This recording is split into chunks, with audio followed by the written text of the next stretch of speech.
Okay, so the therapy we are looking for, which should be effective,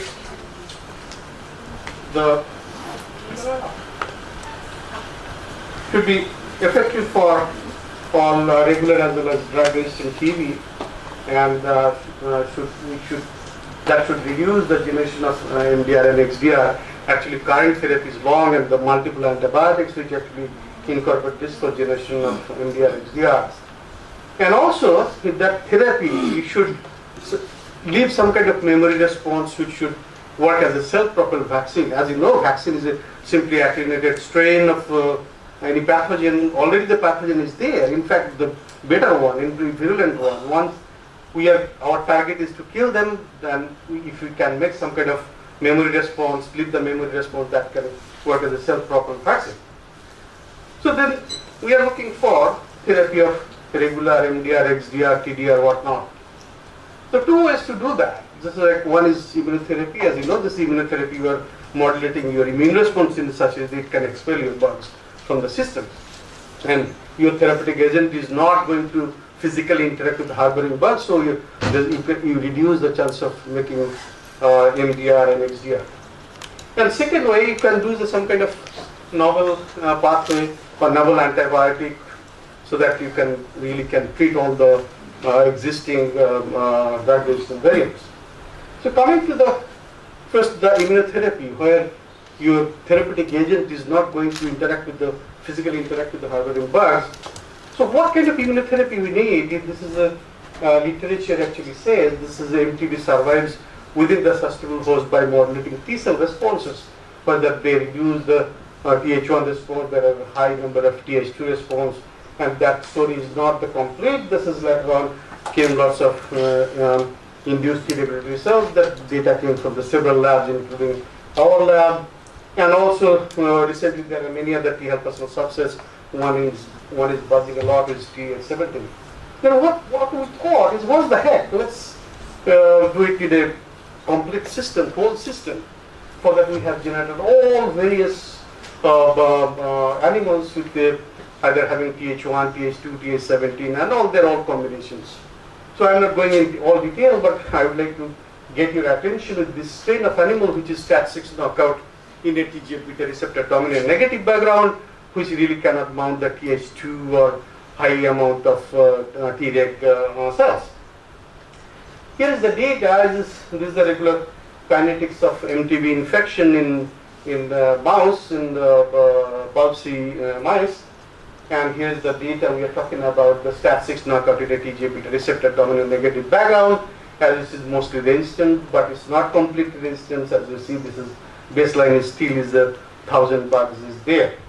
And this is because of hyper Th1 response. That's because when you remove the Th1 from the system, as you see, these animals are no more resistant, they are susceptible. From here, what we have learned is if you can remove the Th2 and the induced Tregs from the system, probably that could be the immunotherapy. So how do you do that? So basically, as you know, for the differentiation of Th2 you need the IL-4, whereas differentiation of Treg we need the TGF-beta. So if you can defund the pathway of IL-4 signaling and TGF-beta signaling, probably that's the way it is to go. So fortunately, the two compounds is coming from GSK. They are once again kind of repurposing drug, the suplatoxylate and D4476. This is the inhibitor of IL-4 signaling. This is the inhibitor for TGF-beta signaling. We did the experiment, and here is the data. As you see, this is individually, there is some kind of activities if you combine together, so there is a much more activities, and at least one can go for, it reduces at least 2 logs of CFU. This is I'm talking about an animal model. So, but it's not completely cured, so that, and in a infectious disease model, what I feel, the your therapy is not complete until your therapy is, reduces CFU to 0. That's because unless you reach there, once you withdraw the drug, it can come back. So basically reactivation. So what here conclusion, the immunotherapy is not sufficient in what the setting we are talking about.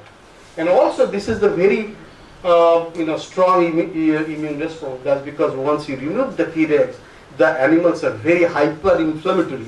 So in various multiple organ inflammation you can observe.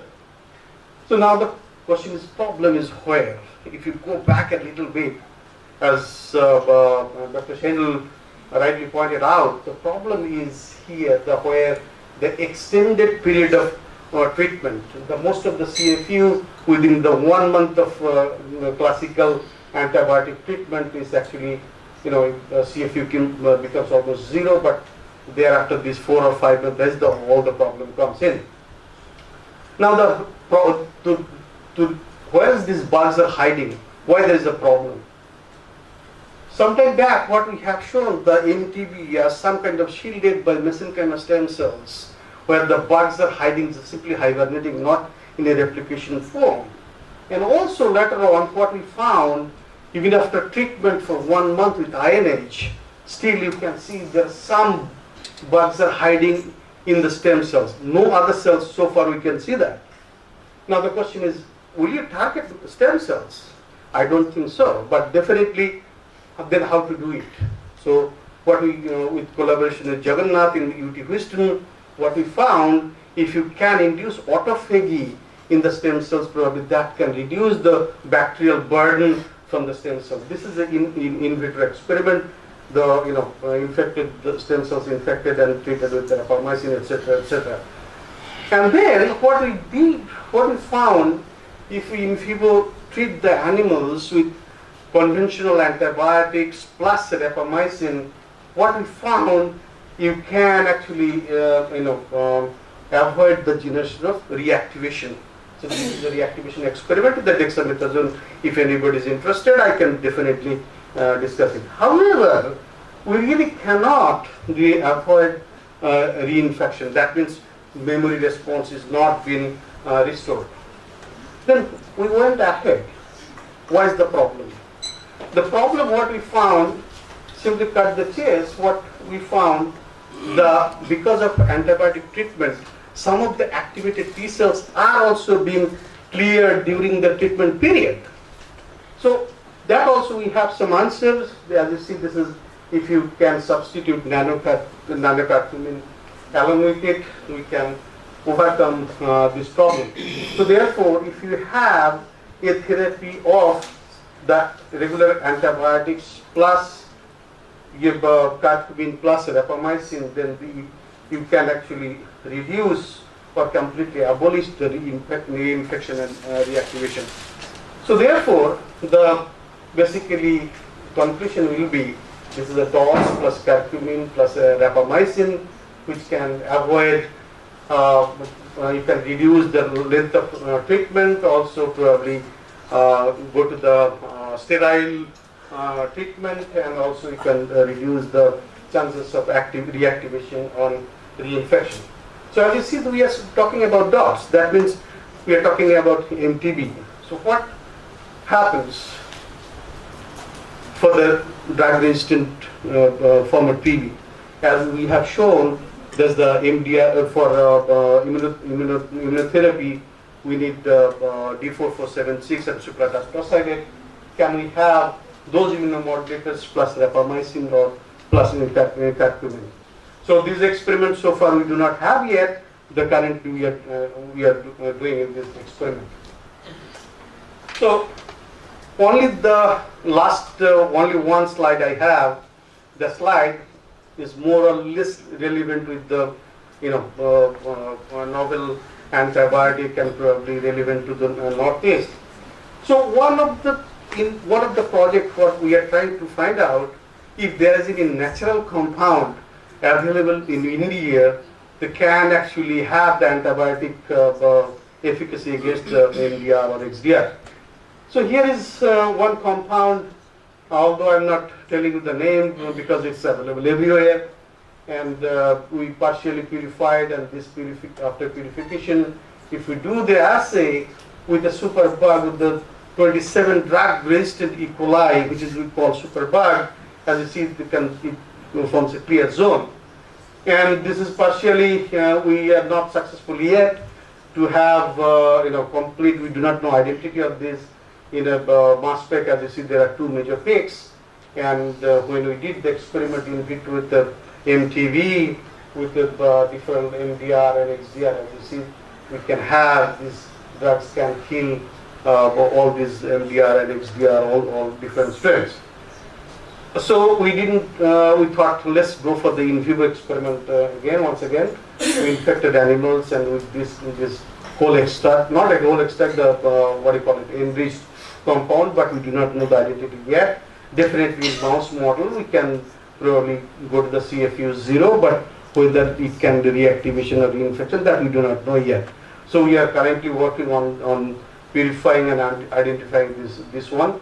This, I can say, this is a less than 6 kD. It's a metabolite, but it has some kind of benzene ring, just because it's a UV glows, but we do not know the identity of this compound yet.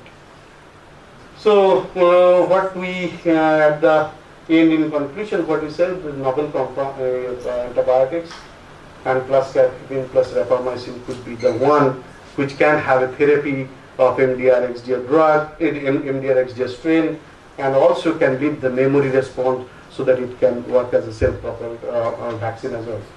So that last but not least, I have to acknowledge people in my lab. This is my small lab, and I'm really lucky to have different collaboration with different people, and a lot many luminaries in India. As you see, I'm really lucky to have collaboration with all the luminaries in India.